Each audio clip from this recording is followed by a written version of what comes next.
Radio club इथे सुरू होणाऱ्या नवी जेटी प्रकल्पावरून वाद सुरू झालेला आपल्याला पाहायला मिळत आहे। स्थानिक आमदार राहुल नार्वेकर यांनी सुद्धा या संपूर्ण प्रकल्पाला विरोध केलेला आहे। सगळ्यात महत्त्वाचं म्हणजे की 3000 स्थानिक नागरिकांनी या संपूर्ण प्रकल्पाला विरोध केलेला आहे। ते रस्त्यावर आंदोलन करताना आपल्याला पाहायला मिळत होते। आज सुद्धा निषेध जो आहे तो नोंदवण्यात आलेला। आपण थेट या सगळ्यांशी बातचीत करणार आहोत। पण यांच्या टी शर्टवर किंवा यांनी आज जे बॅनरबाजी केलेली आहे, प्लाकार्ड धरलेले ते पाहू शकतो।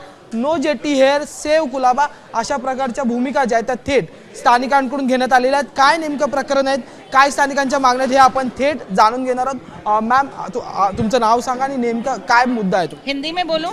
मैं डॉक्टर निशा खुशलानी, यहाँ की पली बड़ी हूँ। 4 जनरेशन से हम लोग यहाँ पे हैं। ये पूरा एरिया डिस्ट्रॉय होने वाला है। ट्रैफिक वैसे ही बहुत ज़्यादा बढ़ गया है, सेफ्टी खराब हो गया है। अब अगर आप गूगल करें मुंबई तो यही दिखेगा, ये promenade, Taj end gateway of India, वही आप डिस्ट्रॉय कर रहे हो। मुंबई का आइडेंटिटी क्या मतलब है? किसने सोच के यहाँ जेटी प्लान किया है? ये सिर्फ वीआईपीज के लिए है।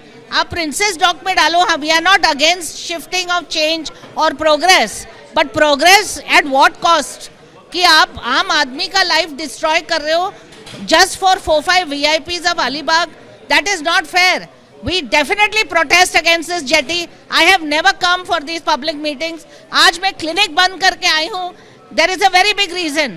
Please protest against this jetty. Everybody should come together and be united about it. Thank you. जय हिंद। अनेक लोक आहेत, आपण त्यांच्याशी बोलणार आहोत। ताई तुमचं नाव सांगा, कुठून आलेला, काय नेमकं?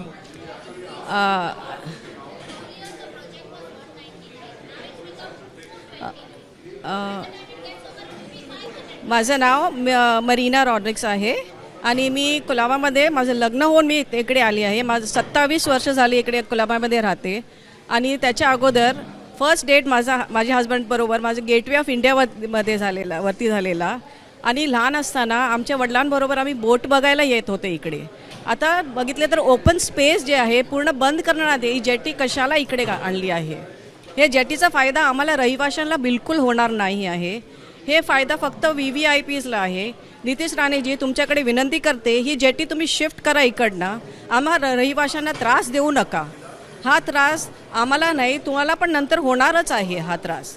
कारण असं म्हटलं जात आहे की हा संपूर्ण भूमिपूजन करण्याआधी स्थानिक जे तुमचे लोकप्रतिनिधी राहुल नार्वेकर त्यांना सुद्धा याची काही कल्पना नाही। राहुल नार्वेकर आमचे कुलाबाचे आहेत। He is a son of Colaba आणि त्यांनी नेहमी आम्ही रहिवाशांचा साथ दिलेला आहे।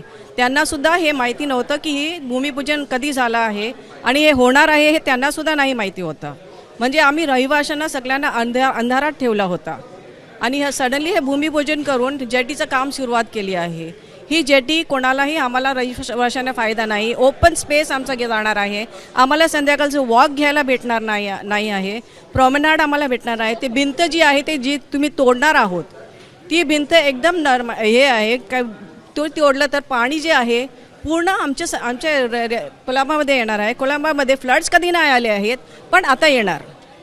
आपण जर पाहिलं तर एक कोलाब्यात फ्लड्स कधी नाही आले पण आता येऊ शकतात असा मुद्दा उपस्थित केलेला आहे। अनेक लोक आहेत, खरं तर लोकप्रतिनिधींना याची कल्पना नाही असं थेट राहुल नार्वेकर म्हणतात। तुम्हाला स्थानिक रहिवासी म्हणून तुम्हाला ह्याची कल्पना होती? नाही, राहुल नार्वेकर पण स्थानिक रहिवासीच आहेत, आम्ही सुद्धा स्थानिक रहिवासीच आहोत।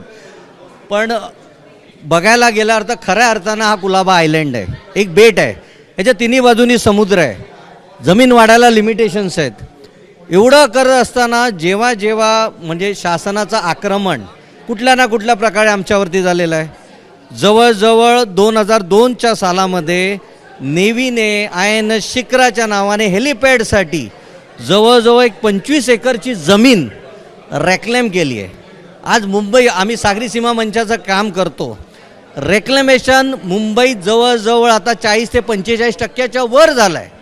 आणि गेटवे ऑफ इंडियाला एक हेरिटेज दर्जा असताना सुद्धा त्याच्या शेजारी तुम्ही जर हे करत असाल, पण कोणासाठी, कशासाठी, कोणी मागितलं होतं याचं काही यांच्याकडे पुरावे नाहीत। सरकारने, मी सुद्धा एक सरकारचा भाग आहे, पण सरकारने लोकल लोकांना कधीही विश्वासात घेतलं नाही। येण्याच्या अगोदर काही हेरिंग्स घेतल्या असत्या, काही लोकांना सांगितलं असतं तर लोक जमले असते।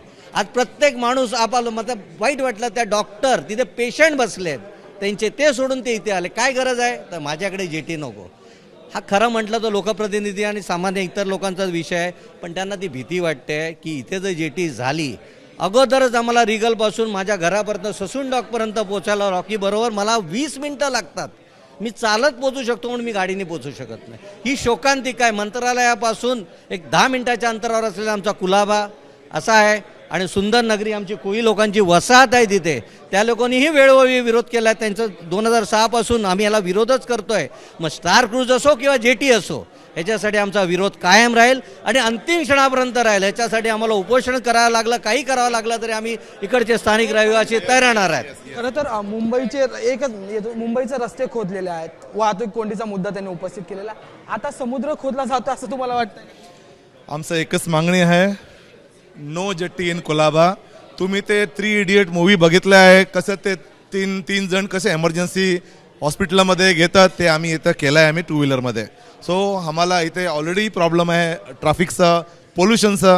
हे कोणाचं तर त्यांचं प्लॅनिंग आहे, ते अननोईंग प्लॅनिंग आहे ते जेट्टीचा. जेट्टी आम्हाला नको. इथे शिफ्ट करा, इंदिरा डॉक करा और बावचा धक्का करा, कुठे पण करा. कुलाबामध्ये हेरिटेज एरियामध्ये नको. आम्ही इथेच राहतो, आम्हाला नको. तर मुंबई ज्याची ओळखली जाते म्हणजे तो कोळी बांधव, समुद्राच्या किनाऱ्यावर राहणारा हा कोळी बांधव. त्याचं मत काय नेमकं जाणून घेऊया. काका, कुठून आलेला, तुमचं नाव काय आणि काय मत आहे या सगळ्या प्रकार? मी या मुंबईचा इथला आद्य नागरिक, 7 बेटावरचा नागरिक, समजला. आणि माझं इथे म्हणणं आहे की ह्या जेटीला विरोध काय, तर इथे हेरिटेज म्हणजे आपलं वार्षिक हस्ता असताना या इथे ते वार्षिक हस्ता नसत्यांच्या आधीच्या आम्ही इथे नागरिक असताना तुम्ही आमच्या मुलावर आलेत. गेट ऑफ इंडियाला जेटी बांधताना जेव्हा जेटी बांधताय तुम्ही, त्यावेळी त्याच्या आतला जो समुद्र आहे तिथे आमचं नुसतं प्रजनन नाही तर निर्मिती आहे. निर्मिती एवढ्यासाठी बोलतोय की 4, 5, 6 महिने 8 महिने तिथे एकही फिश मसते, बोंबील फिश. आणि बरोबर जूनच्या 7 तारखेला तिथे बोंबील निघतो. तो सप्टेंबरपर्यंत 4 महिने हजारो के लाखो ह्यानी तो असतो त्या ह्याच्यात. ते ह्या आमचं रोजीरोटीचं हे आहे. एवढं ह्याच्या मुलावरती जर तुम्ही येत असाल तर खरोखर आम्ही आमच्या परीने काय करायचंय, कुठल्या शस्त्राने काय करायचे ते करून तुम्हाला दाखवल्याशिवाय या जेटीच्या बाबतीत राहणार नाही. का एवढं तिलकळीने बोलतोय की आज आमच्या कुठल्याच याना, आता जेव्हा गेट ऑफ इंडियाच्या समोर तुम्ही लायन गेटला जेव्हा एक्सप्रेशन वाढवलं आणि तिथे जेटी बनवली, त्या जेटी बनवल्यानंतर त्यावेळी ते नेव्हीच्यासाठी बनवली, लष्करासाठी बनवली, देशाच्या उन्नतीसाठी, देशाच्या याच्यासाठी बनवली म्हणून आम्ही त्याग केला. पण हा त्याग त्यावेळी देशाच्या समृद्धीसाठी होता, देशाच्या एकीसाठी होता, देशासाठी होता. तसेच दुसरा प्रोजेक्ट तुम्ही JNPTला आणला, त्यावेळी बी आमच्या काही मच्छीमारीच्या जागा, जमिनी, कवी, सस हे सगळे नष्ट झाले. तिथे बी आम्ही देशाच्या उन्नतीसाठी त्याग केला. आणि आता त्याग कशासाठी करायचा आहे? हा तुम्ही त्याग करायला आम्हाला लावणार आहेत की आमचं जे नष्टीकरण करणार आहात, आमचं रोजीरोटी ओढून घेणार आहेत? ही तुमच्या फक्त शोक याच्या मजेसाठी, शोक सर्वसाठी, ह्याच्यासाठी लायन गेट हे इंदिरा गांधी डॉकमध्ये किंवा एवढ्या डॉक परिसर आहे तिथे आता इतभूत जागा आहे. आज या सगळ्यात जर आता हा प्रोजेक्ट आता तरी थांबवला गेला, जर थांबवला गेला नाही तर तुमची भूमिका काय असते? बघा, हा प्रोजेक्ट जर थांबला गेला तर 4 महिन्यात आम्हाला 4च महिन्याची फिशिंग मिळते, त्याच्यात आम्ही समृद्ध राहू. त्याच्यानंतर काही गोष्टी ज्या आम्हाला मिळायच्या आहेत त्या तिथे मुखर होतील. आम्हाला पूर्व सरकारने सांगितलं होतं की ही जेटी आमची जी डॉग वाढवली आहे, त्या डॉग वाढवल्यानंतर आम्हाला 3 जे चॅनल आहेत, एक नेव्हल चॅनल आहे, मग कार्गो चॅनल आहे आणि एक ओपन कॉर्नर इंटरनॅशनल चॅनल आहे. हे चॅनल वाढवून देणार होते. आणि आमच्या जागा, ह्या जागा आमच्या साध्या नाहीत. जसं शेतीला 7-12 असतो तसा त्या जागेवरती आम्हाला 7-12 आहे. आणि तेही आमचे जे क्रीक आहे, मग मिडल ग्राउंड आहे. त्याच्यानंतर अगदी खरं आहे, ते संपूर्ण डिवायडेशन आपल्याला पाहायला मिळते. त्यामुळे आता स्थानिकांमध्ये मोठा रोष जो आहे तो या संपूर्ण जेटीच्या विरोधात होताना पाहायला मिळतो. त्यामुळे सध्या तरी तुर्तास हे प्रकल्प थांबवण्यात आलेले आहे. पण पुढची भूमिका आणि सरकार ह्याच्यावर नेमके काय मुद्दे उपस्थित करणार आणि काय भूमिका घेणार हे पाहणं तेवढंच महत्त्वाचं ठरणार आहे. व्हिडिओ जर्नलिस्ट कृष्णा कापरेसह मी अजय माने, ABP माझा, मुंबई.